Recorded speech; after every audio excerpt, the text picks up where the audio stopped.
Alright guys, welcome to RC Mojo.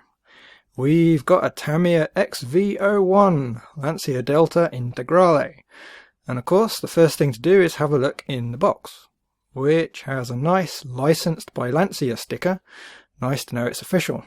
For people around my age, the Delta is probably most famous as one of the cars from the original Sega Rally arcade machine and the Saturn version. It would be quite a thing if Tamiya did a model based on the Toyota Celica with a decal sheet to match the livery of the one in the game, and perhaps a Stratus too. Would be an awesome collection. There we go. Okay, first out is the polycarbonate or Lexan shell. As usual with Tamiya, it looks rather good. Next is the tooth belt, packed with a bit of cardboard as a backer so it doesn't get bent the wrong way. Some basic tyre foams, B-parts made of a flexible plastic, body posts, gear cover, front bumper, etc. 2 lots of NN parts, reinforced plastic this time, end of the belt cover, pulleys and a lot of spacers. J and JJ parts, more lovely reinforced plastic. This time it's the shock towers, suspension mounts and hard mount for the spur gear. L parts now, flexible plastic again, belt cover, radio cover and the mudguards. The chassis, reinforced plastic again, lovely bit of moulding. Some rather nice scale wheels, originally for the 1992, I believe, TA-01 chassis base model that used the same Lancia body. K and KK parts, battery cover, steering bell cranks and chassis brace, all made from the reinforced plastic. A parts, again reinforced plastic, this time the gearbox halves. Body accessories, a chrome grille and white for the wing and mirrors. A big bag of all sorts. We'll have a better look in here in a bit as there's quite a few bags inside.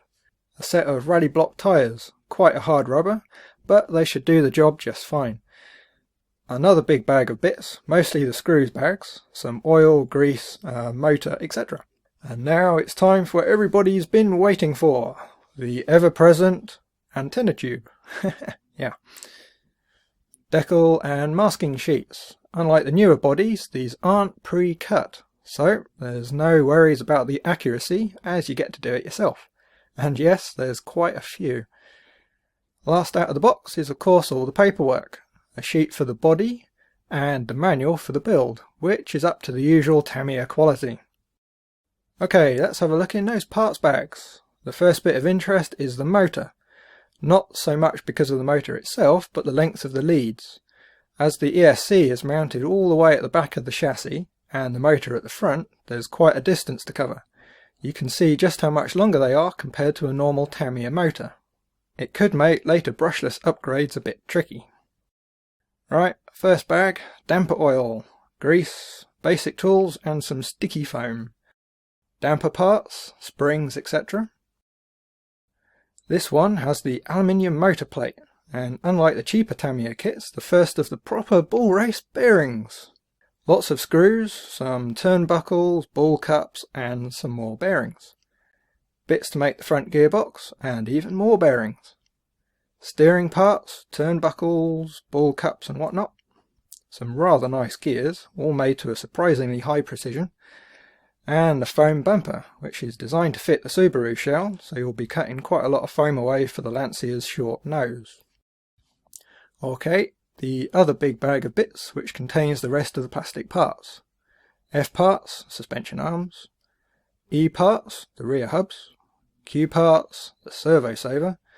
Damper bodies and C parts, the front hubs. D parts, front hub carriers and the rest of the damper parts. And lastly, the plastic diff gears and cross pins. Not sure how well they'll hold up. If they do go pop, metal upgrades are available. Alright, that's everything you get in the box. Nice to see they've used stronger materials than their entry-level models. And best of all, not a single bushing in sight. Just need some of that to filter down to the likes of the TT-02, which is still bushed throughout. That, however, is only part of the story, as you need some more bits to complete the model. First up, a 6-cell 9mAh battery, or I do believe a 2S LiPo will fit. I don't have a hard shell car LiPo though, so I can't test. An ESC to run the stock motor with a 9mAh battery. You don't need anything special, a basic 20 turn limit brushed ESC is all you need. A standard servo, or one of the newer low profile servos.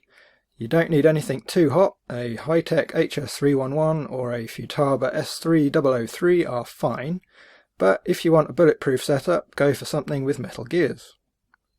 A 2 or 3 channel transmitter, a basic radio will do, but I like having model memory so I can use it on more than one model. Some paint, Tamiya PS1 to match the box art. Use the right stuff as most paints won't stick to the polycarbonate. Oh, and you'll need a receiver to go with the transmitter. If you're buying a new transmitter, most come with one. That's about it, I think, fully unboxed. I'm quite impressed with the materials, well beyond Tamiya's higher end kits of just a few years ago. But there's still the question of, how well do the bits actually fit together?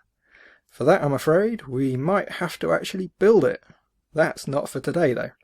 So, thanks for watching, and if you want to see how the kit goes together, hit subscribe if you haven't already, and you'll get notified when we upload more videos.